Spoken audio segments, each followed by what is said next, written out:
അപ്പം ഇന്നത്തെ വീഡിയോ എന്ന് പറയുന്നത് നമ്മൾ എന്താ പറയുക മുളകിൻ്റെ ഒരു വർക്കാണ് ഇപ്പം ഇന്ന് ചെയ്യുന്നത്. കാരണം മുളക് പൊടി ഞാനിപ്പോൾ 2-3 ദിവസം ലീവായതുകൊണ്ട് നമ്മളെ കടയിൽ മുളക് പൊടിയൊക്കെ ഒരുപാട് തീർന്നു പോയിട്ടുണ്ട് കേട്ടോ. മല്ലി, മുളക്, മഞ്ഞൾ, കുറേ പൊടികൾ ഞാൻ വന്ന് നോക്കുമ്പോൾ കട കുറേ റഫുമ്മ കാലിയായിട്ടിരിക്കുന്നുണ്ട്. അപ്പം ഇന്ന് കുറച്ച് മുളക് പൊടിക്കാമെന്ന് വിചാരിച്ചു. അപ്പോൾ മുളക് പൊടിക്കാൻ നോക്കുമ്പോൾ നമ്മളിപ്പോൾ ഈ മഴക്കാലമൊക്കെ ആയതുകൊണ്ട് നമ്മൾ കഴുകി ഉണക്കി വെച്ച മുളകാട്ടോ.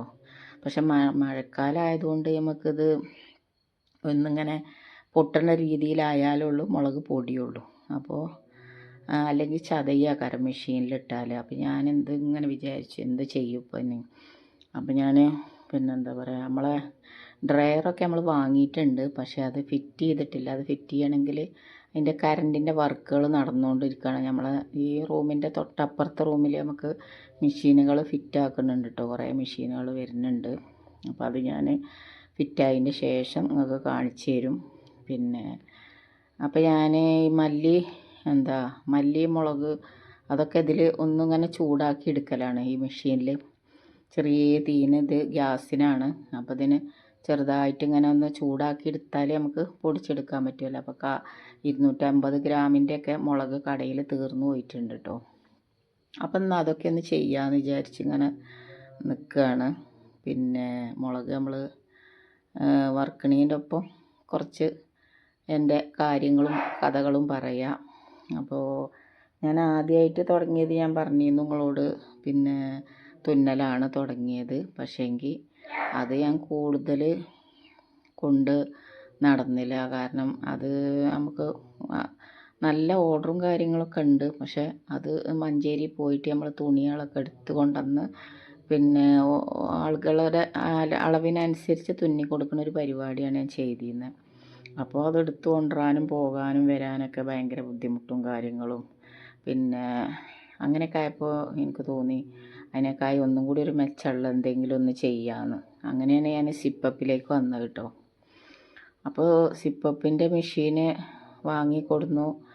അപ്പോൾ അതിപ്പോൾ ഒരു 7-8 മാസത്തോളമായിട്ട് അത് നമ്മൾ ചെയ്തുകൊണ്ടിരിക്കുന്നുണ്ട്.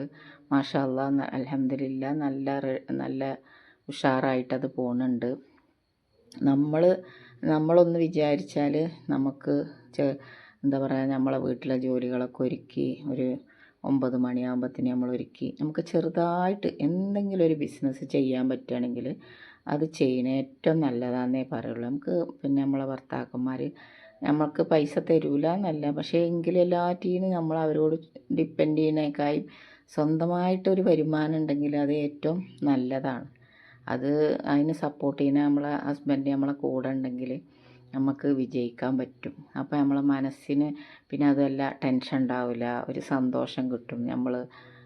പിന്നെ നമ്മൾ പറഞ്ഞാൽ ചോറ് കറി കൂട്ടാൻ അതൊക്കെ നമ്മളെ ജോലികളൊക്കെ കഴിഞ്ഞാൽ മറ്റുള്ള ടൈം നമ്മൾ ഫോണിൽ കളിച്ച് ഇരിക്കണ സമയത്ത് നമുക്ക് എന്തെങ്കിലുമൊക്കെ ഒന്ന് ചെയ്യുകയാണെങ്കിൽ ഏറ്റവും നല്ല. ഞാൻ വീട്ടിൽ ആദ്യം തന്നെ എനിക്കൊരു ചെറിയ മെഷീൻ വാങ്ങിയിരുന്നു കേട്ടോ, ഈ പൊടിക്കണയൊക്കെ.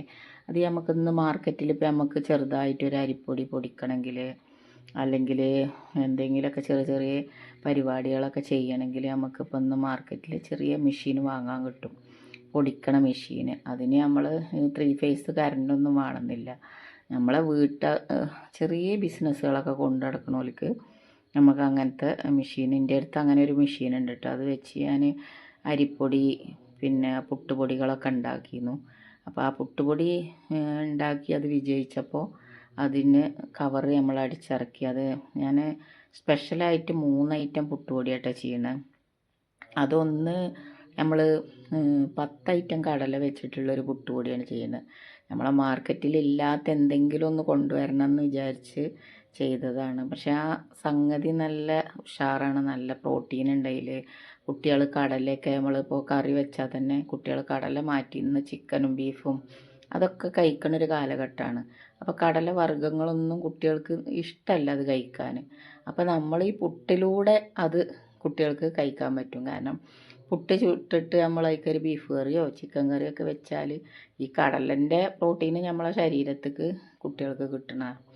അത് കഴിഞ്ഞ് പിന്നെ ഞാനിങ്ങനെ ചിന്തിച്ച് ഒരു ചോളോനും റൈസും ഉള്ളൊരു ചോളോൻ്റെ ഒരു പുട്ടുപൊടി ഞാൻ ഒരു ഒരു പ്രാവശ്യം ഞാൻ മാർക്കറ്റിൽ നിന്ന് വാങ്ങിയിട്ടോ.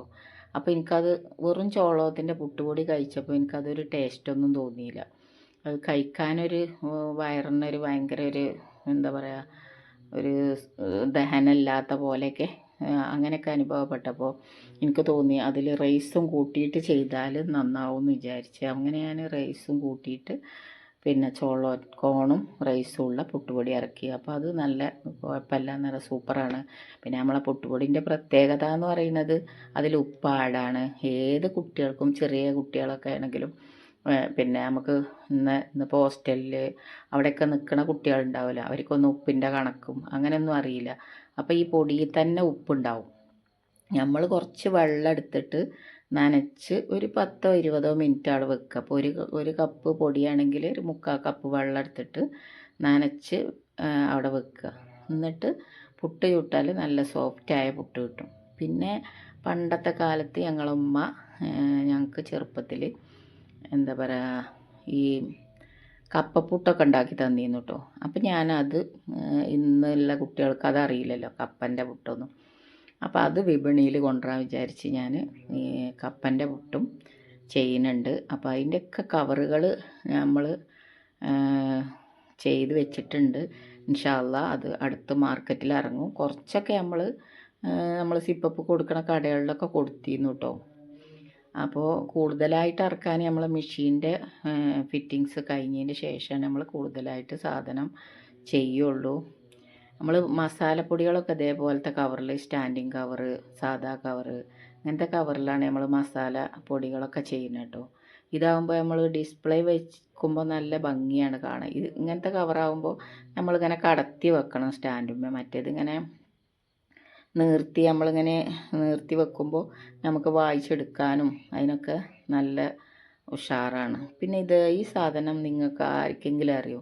ഇതാണ് ചാമ. ഇത് പണ്ടുള്ള കാലത്ത് ആളുകൾ കഞ്ഞി വെച്ചും ഞങ്ങൾ ഉമ്മാൻ്റെയൊക്കെ കുട്ടിക്കാലത്ത്, ഞാനും കഴിച്ചിട്ടില്ല കേട്ടോ. എനിക്കും ഇത്രയും വയസ്സിൻ്റെ ഉള്ളിൽ ഞാൻ ചാമ ആദ്യമായിട്ട് ഇപ്പോൾ നമ്മളെ കടയിൽ വന്നിട്ടാണ് നമ്മൾ ചാമ കൊണ്ടുപോയിട്ട് കഴിച്ചു നോക്കിയിരിക്കുന്നത്. ഞാൻ ഇതുവരെ കഴിച്ചിട്ടുണ്ടായിരുന്നില്ല. ഇതുകൊണ്ട് കഞ്ഞി വെക്കും, ഉപ്പുമാവ് ഉണ്ടാക്കും, അങ്ങനെ എല്ലാവരും ചെയ്യുമെന്ന് പറഞ്ഞത് നമ്മൾ കടയിൽ കൊടുക്കുന്നുണ്ട് കേട്ടോ ഈ ചാമ എന്ന് പറയുന്ന സംഭവം. അപ്പോൾ ഇതാരെങ്കിലുമൊക്കെ കഴിച്ചിട്ടുണ്ടെങ്കിൽ കമൻ്റ് ഇടുകൊണ്ടു. അപ്പോൾ നമ്മൾ ചോറ് കൊടുത്തിട്ടുണ്ട്. ചോറ് വരുമ്പോൾ രാവിലെ ചോറും അതിക്കൊരു കറി, ഇന്ന് മീൻ പൊരിക്കാനൊന്നും ടൈം കിട്ടിയില്ല.